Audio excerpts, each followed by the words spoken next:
Paneer 10 packet, ಶಾವಿಗೆ 1 kg, ತುಪ್ಪ 5 kg. ನಮ್ಮ ಮನೆ ಗ್ರೂಪ್ ಪ್ರವೇಶಕ್ಕೂ ಇಷ್ಟೊಂದು ಐಟಮ್ ಬರ್ಸಿರ್ಲಿಲ್ವಲ್ಲ. ಬಂದ್ 4 ದಿನಕ್ಕೆ ಹಿಂಗೆ, ಇನ್ನು 20 ದಿನ ಹಿಂಗೆ ಬಿಟ್ರೆ ಎಲ್ಲಿ ಮನೆ ನಮ್ಮ ಮದುವೆ ಚೌಟ್ರಿ ಮಾಡ್ಬಿಡ್ತಾಳ ಅಂತ ಟೆನ್ಷನ್ ಆಗಿದೆ ಮಗ. ಇವ್ರನ್ನ ಹೆಂಗ್ ಜಾಗ ಖಾಲಿ ಮಾಡ್ಸಂತಾನೆ ಗೊತ್ತಾಗ್ತಿಲ್ಲ ಕಣ. ಸಿಂಪಲ್ ಕಣ, ಜ್ಯೂಸಿಗೆ ಮಾತ್ರೆ, ಹಳೇ ಪ್ಲಾನ್. ಇದನ್ನ ಫಸ್ಟ್ ದಿನನೇ ಮಾಡಿದೆ ಕಣ.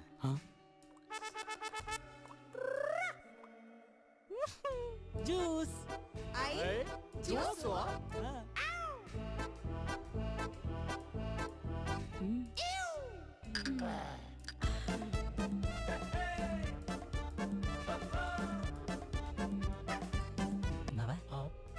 ನಿಮ್ಗೇನು ಅನಿಸ್ತಾ ಇಲ್ವಾ? ಸೆಕೆಗೆ ಹೊಟ್ಟೆಲೆಲ್ಲ ಚಿಲ್ಲ ಇಟ್ಕೊಡು.